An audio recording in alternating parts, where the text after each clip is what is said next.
Okay, so we're off. We got there in the end. Grainne, thank you so much for joining me. After the workshop a couple of weeks ago, I've been having lots of conversations with different people around imposter syndrome and how it presents with them, their friends, their colleagues, and their experiences. So I thought, look, let's have another chat. And you were kind enough to give me some of your time. And I'd love to chat to you about your particular experience, if you have any experiences yourself, and perhaps in the workforce or amongst your friends. So if you want to introduce yourself, and yeah, we'll just go from there. Yeah, Sharon, and I thoroughly enjoyed your workshop. And I suppose my background is coming from the corporate world, and I've moved into the world of life coaching. I'm a life coach for working moms who want to move away from that busyness, that stress, that overwhelm of their lives, and create more joy and freedom, whatever that looks like for them. And I help them get clear on that and start taking actions towards that. Yeah, brilliant. And I think when I started my personal development journey, I'd heard the term imposter syndrome, but I really didn't think underneath it. I didn't really think about that's me, or I didn't really understand it. But when I started to get clear, and definitely through your workshop, and you have conversations we've had in the past about how it does show up in your life, and it was showing up in my life everywhere, and it still does, but I'm more aware of it now, and I know what I can do to kind of shift it to one side and change my perspective. And I think bringing people's awareness to that is huge, because I think not only in my career, but also in my motherhood journey, how it has shown up. And I see this with clients all the time. And I just had a client this morning, and yet again, imposter syndrome rears its head. And it's just, I think it's symptomatic of,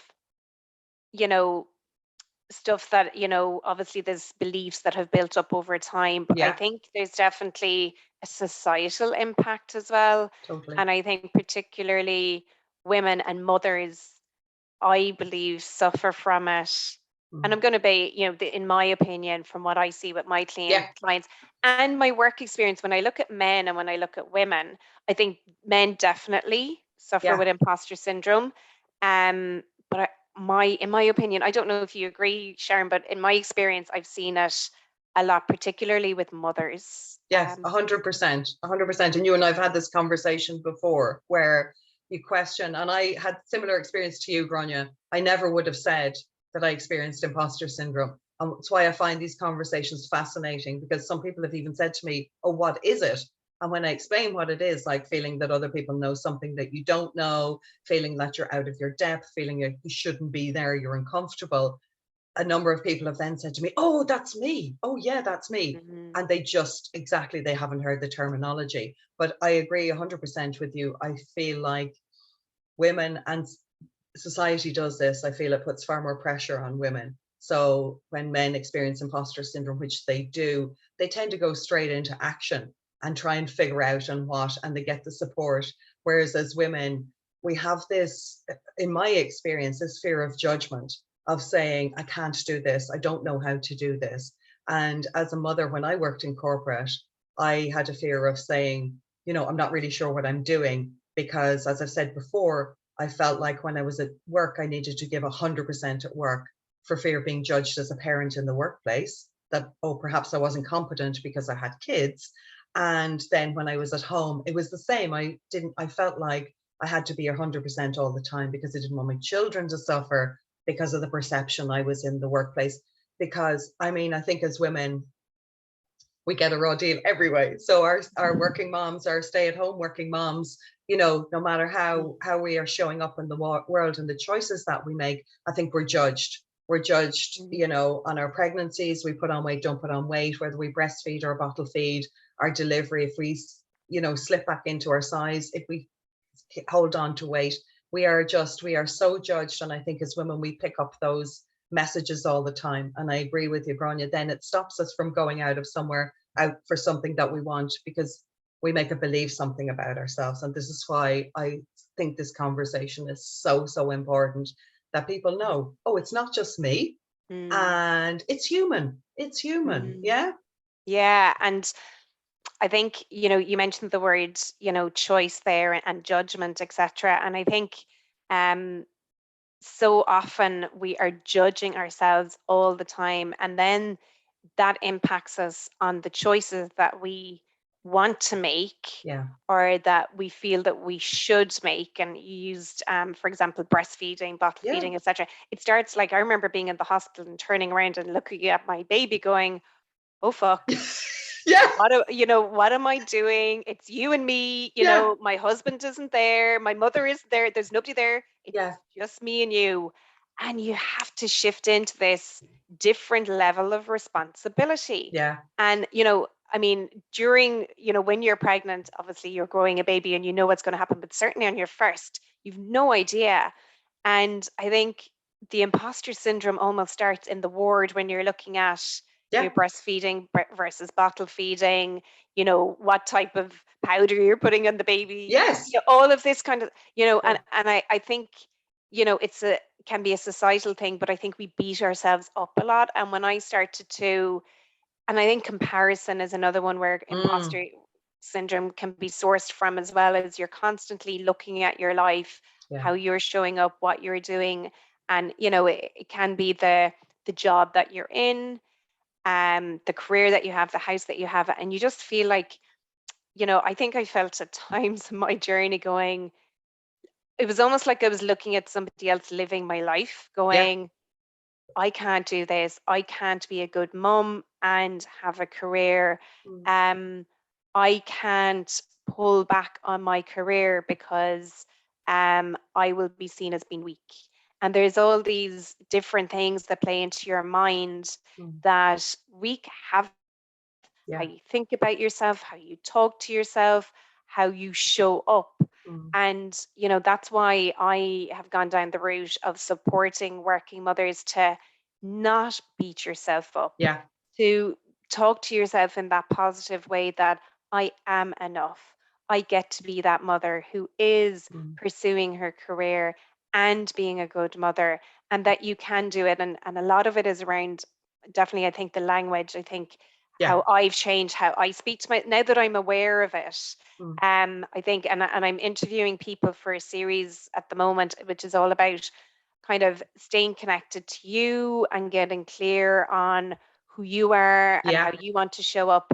And it doesn't have to be this alien thing of, that's for somebody else, I can't do that. You can do what you want. It's getting clear on that. And I think imposter syndrome as well stops you from making those choices. That's right. Because you're convincing yourself. Yeah, that little voice in your head. And it's interesting when you say about, even after you had your first child, I mean, it even comes down to when I was in the hospital and I look at other mothers and, they'd have their hair done and they'd have makeup on. And I was like, I feel like I've been run over by a truck. I can barely make it, to the bathroom. I'm like, and so instantly you're judging yourself because you're like, well, that woman, how is she able to, put her makeup on or do her hair? You're not judging her for doing it, but you're judging yourself because you're like, how is she able to do that? And I feel like I'm a mess. And then I have said this to friends over the years that, I feel like as soon as you have your baby, they should say before you leave the hospital, oh, hang on, here is your big book of guilt. You're going to drag around forever.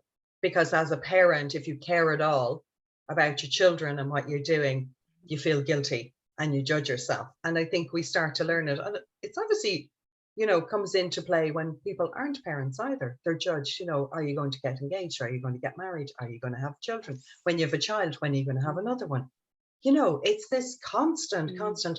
And I think you're right, Grainne. I think that men kind of tend to, they maybe don't pick it up as much. And women, we judge ourselves harshly. And I feel like, and from personal experience, I was very, very bad at asking for help until I was in a situation where, had no choice but to say, listen, guys, this is a rough ride. And please, can you help me? So I think learning to ask for help and to be okay with that. And also learning how to ask for help. We get to learn that we can ask for help. And it doesn't have to be conditional. We don't have to feel like, oh, now I feel bad. I feel like I owe people, and I was shockingly bad at asking and still have to remind myself. So I think what you said about awareness is super. And I think that's why the conversation is great to have, because as women, particularly, there's power in saying, actually, I'm finding this a struggle, because the one other brilliant thing about women is when people say that, women tend to support them.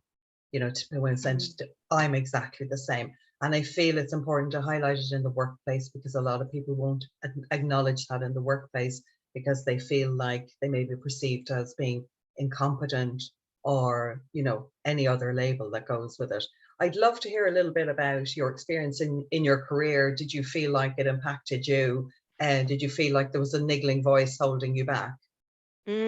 Constantly. And I probably wasn't aware of what that niggling voice was, or what it was that was holding me back or stopping me from moving forward in my career, going for things that I really wanted, and maybe feeling stuck at times, Yeah. and also reaching out for help. Like when I started my career, I got promoted quite quickly. You know, I had a manager who saw something in me, promoted me to a people manager, and I was like, I can't do this. I'm younger than all the people I'm managing. I don't have the same level of experience. But you know, I went for the job and I got it. I didn't think, I didn't think I had a hope of getting the job, and then I did. And then all these things start, coming up when you're managing a team, and you're like, how am I going to do this? Now I did it, but with so much, lack of confidence. And probably the one thing that I would say that I did do when I look back, and anyone that, if they're listening and they worked with me, obviously I was being myself. Yes. It wasn't being my true, authentic self. Yeah. Because I felt I needed to be somebody else in order to be that manager, in order to be that person who showed up in a certain way. I just felt that maybe it was the environment.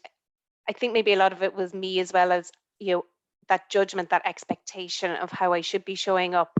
Yeah. And I definitely went into, and I know we talk about masculine and feminine, I definitely went into that masculine energy. And Yeah. yes, I do believe you need to have a certain level of masculine and feminine energy, Totally. particularly to be a leader of yourself and leader of people.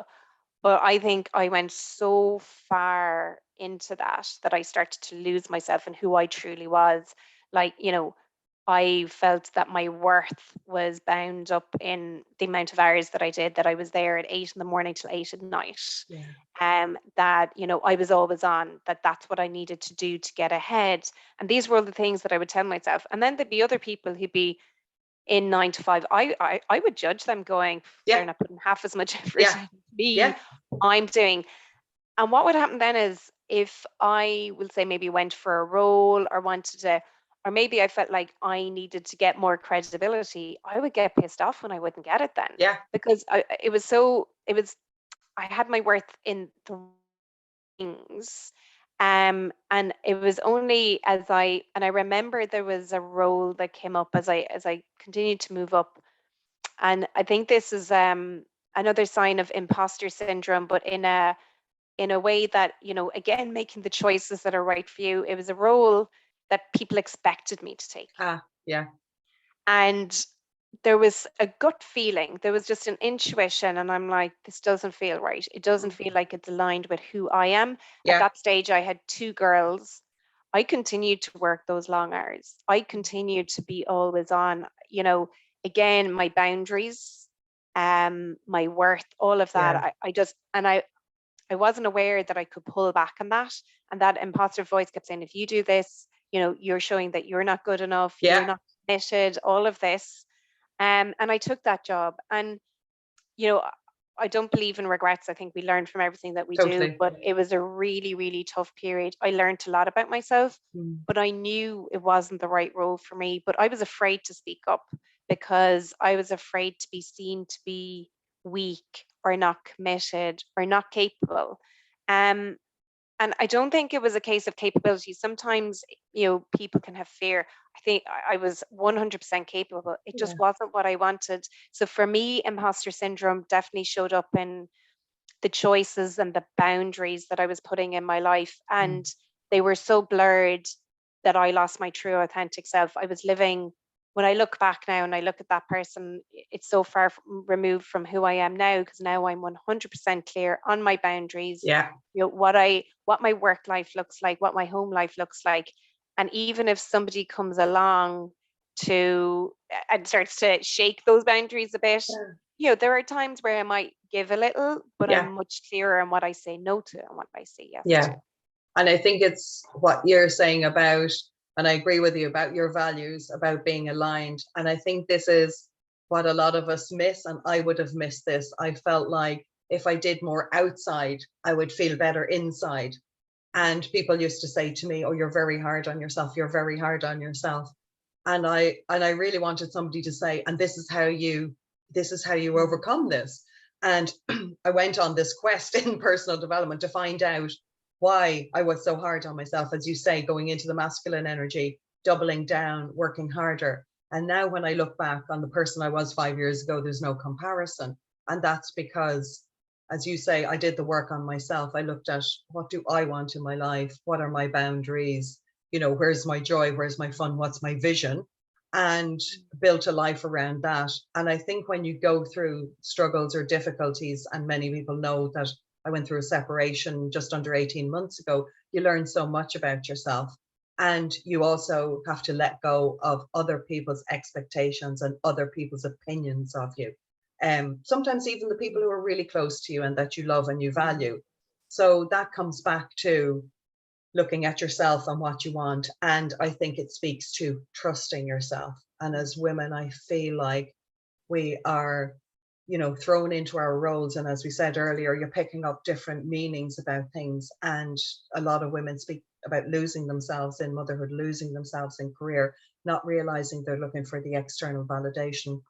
And time again, when I speak to women who may have a bit of imposter syndrome but push themselves, and the ones who have imposter syndrome and hold themselves back, the ones who push themselves and the ones who go for it anyway are the people with a good understanding of self and trust themselves and know that even if they go for it and fail, it doesn't matter to them. And I think that's the message. And I love that, you know, in your work and in what I do, you know, people think it's a massive shift. Often it can just be a shift in perspective. It can just be having somebody listen to you while you talk out and go, that's what that is. And that's what I found, that I suddenly realized, yeah, I'm chasing everything for other people's, you know, expectation, what it should look like to be a mother, what it should look like in corporate, what it should look like.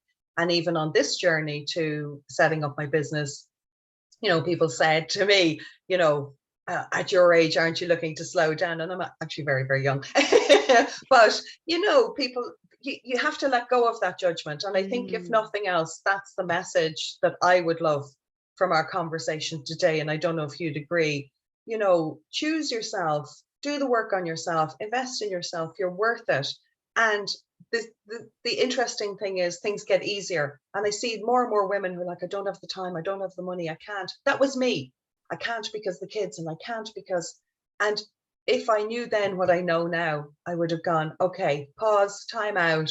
If I do this, the ripple effect is massive. I'm happier. Everyone else around me is happier. And I think that's what a lot of people don't know, because I didn't know it. I thought I'll just work harder. I'll double down. I'll have more holidays. I'll spend more money. We'll go out for more meals. And I eventually felt like I'm working harder and harder. And everybody around me was having a great time because, you know, you have more freedom, you have more money. Although I'm going to take a little bit of that back. I don't think they were, because I was miserable. So I was stressed. So I was never in the moment. So I think it's, if nothing else, from the message of the conversation around imposter syndrome, I always say to people, talk to somebody else, go, I feel like this is this, you know, we all have at least one person we can speak to. And I think that's where coaching, you coaching moms, I think coaching is so powerful because it helps us see a blind spot that we don't see. And if I had found a coach when I was going through that, who had said, the reason you're hard on yourself is this, it gets you results. And these are the steps to changing it. It could have saved me an awful lot of hardship. And as I agree with you, Grainne, no regrets, because I am where I am and I'm thrilled with where I'm at. But I don't know if you agree with that message. I feel you might. that the more it's not selfish to take time for ourselves. It's not selfish to go, what do I want? You know, we're not on the planet to get to the end of our lives and go, well, thank goodness everybody else got the best of me and I never got to me, you know? So what do you think? Yeah, I think that sense of self and trusting in yourself is so key, because then there's less room for that imposter syndrome to jump in. And yes, the imposter syndrome will always be there, but once you have that sense of self and trust in your intuition and where you, because when you get clear on where you're going on your vision, as you just discussed there, your sense of self, sense of who you are, when that imposter syndrome shows up, you're like, no, hold on a minute, this is what I'm going after. Yeah. When people say things like, why are you doing this? Where are you getting the time? How are you doing it all? I'm doing this because this is where I want to go. This is how I want to serve people. This is how I want Yeah. to support people. Yeah. As opposed to, why am I doing this? Why am I? You know? Yeah. And I think, you know, when kind of you're not clear on that why, that vision, your sense of self, the imposter syndrome and other people's expectations, Yeah. that's what's going to lead you. And quite often that leads you on the road to things that you don't want, things that you think you want, like the Yeah. extra money and the nice car in the house and all Yeah. that, but you're not satisfied. There's no joy. You're not being fully present. You don't have good boundaries. Yeah. You're being led by other people's expectations, what they want, the next step in your career. Like for me, it was that next job.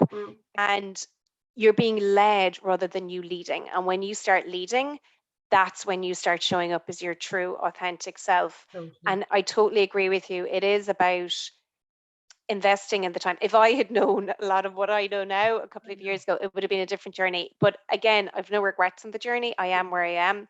You know, people come into my life who supported me, like yourself, Joanne. And Yeah. I think it's really important to, some people go, oh, coaching, what's that all about?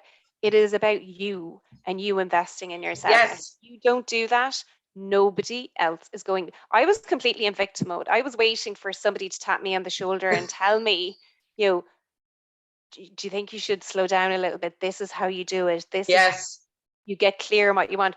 But nobody is going to do that. You know, you'll keep going on the same trajectory, and it isn't selfish. It's actually, and I think as mothers, you know, as I said about the responsibility when it starts in the hospital, Yeah. we have a responsibility to ourselves, number one, but a responsibility as role models to our kids as well, 100%. because I firmly believe that, you know, every generation, and we need to break this badge of honor of busyness, Yes. of, you know, pushing hard all the time. Don't get me wrong, sometimes you need to push yourself to get out of your comfort zone, but that's Yeah. different to this life of, you know, all these kind of, you know, material things. Yeah. And I think, you know, now that we're in this society of social media, Yeah. Xbox, of PlayStation, I think it's actually even more important for our kids' generation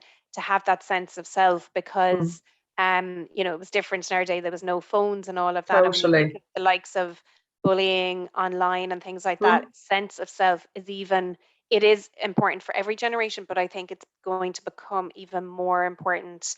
And I was such a stress head, overwhelm, not Yes. present. And now, and look, I'm not saying I'm perfect, but nobody is perfect, but I'm a hell of a lot better than where I was a couple of years ago.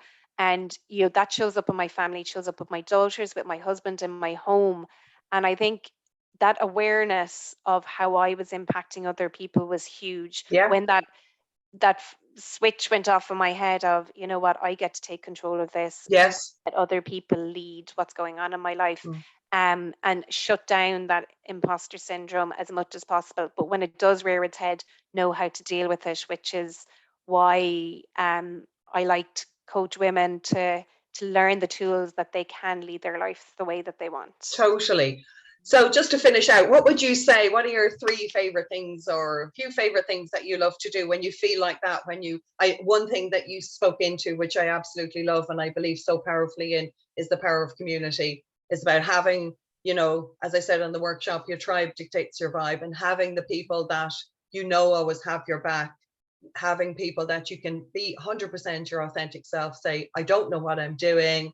And importantly, people who won't get in the victim story with you, who will say, okay, well, let's brainstorm. How can I support you? What do you need? So for me, that's priority number. That's my top tip. I always say to people, you know, yes, be in silence and think about what you really want. But for me, because of my type of energy, what shifts me quickly and what gets me back on track is my community, knowing who I can reach out to and knowing who will call me forward or say, okay, Sharon, pity party over, and stop feeling sorry for yourself, or feel sorry for yourself. And okay, what's the next step? To me, that shifts quicker than anything, which is why I love the conversations, because I think the more people who understand that this is just being human and that none of us are perfect, as you say, that everyone can pursue what they want. And yes, it can be hard. And yes, you do have doubts, but you know, that's how I feel about it. So I'd love if you share what would be your secrets to overcoming it, or not letting it get a grip on you. There's a couple of things that I do, maybe to call out three, and community is definitely one of them. I think, you know, sharing how you're feeling with whoever those go-to people are in your life. And sometimes those go-to people in your life can change. And that is okay, because we are on a journey. And on a journey, you know, when you go to different places, you meet different people, and that is okay. Because sometimes the person that you were a couple of years ago is different to the person that you are now. And finding that tribe of people that you can be open with, that you can reach out to, has been a game changer, rather than lone wolfing it, feeling like you're alone, feeling like you're the only one, feeling like that. Community is huge. The other one, I think, is perspective. And one thing that really helped me to change perspective is gratitude. And no matter what is going on in your life, and sometimes people can be going through difficult times. I interviewed a lady yesterday whose husband was dying of cancer, and everyone kept saying to her, how are you doing it? Oh my God, it must be so tough. And she said, you know, she found gratitude in the littlest of things. Being able to wake up beside him, to be able to be there at the dinner table when they were having dinner. Whatever it is in your life, there are things that you can be grateful for. And I know gratitude gets thrown around a bit, but when you start being grateful for even just the little things in your life, it changes a switch in your mind about not, you know, the negativity and I'm not saying to ignore what's going on negativity wise, but it helps to change your perspective in what you do have, what you can achieve, what you can do. And it was an absolute game changer for me when I started to introduce that gratitude practice, and gratitude for what you do have and gratitude for what you will have in the future. Once you get clear in it, doing a mix of both of those really, really helps. So I think community, gratitude, and I think the third one would be having compassion for yourself. Huge. Because I think you said it earlier, we are brilliant at beating ourselves up. We are brilliant at telling ourselves all the things that we don't do, that we can't do, that, you know, that's for somebody else. And just one thing like that I do daily, and I believe in a morning routine. I think gratitudes are great in the morning, but in the evening, writing down 3 things that you did do that day, and being compassionate.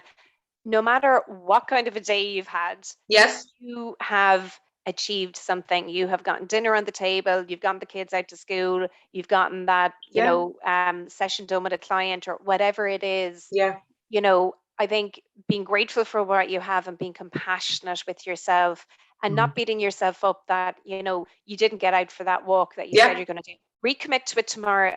Tomorrow is always a new day, and little things like that, subtle shifts in your life that make it long lasting change. It's not about this big, huge aha moment. Very few people have this big, huge, you know, we'll have an aha moment, but that's driven by all these habits and little shifts that you'll make in your life, and will help to keep that imposter syndrome at bay. So they would be my tips. I love it. I love it. Nailed it. And I put you on the spot completely, Grainne. So thank you. Not at all. So if people want to find you, where can they find you? Yes, I'm mainly on Instagram, and it's at Grainne O'Regan, just as my name is. And I also have a Facebook group. It's the Working Moms Community. So people can find the link on my Instagram Brilliant. page. So that's the best place to find me. Brilliant. Thank you so much. This has been so You're much welcome. fun. We could talk all day. We know that. Yes, but, I know. We could keep going. It's been a pleasure, Sharon. Yeah. Thank you so much. Enjoy the rest of your day and take care, Grainne. Thank you. Thank Appreciate you. it.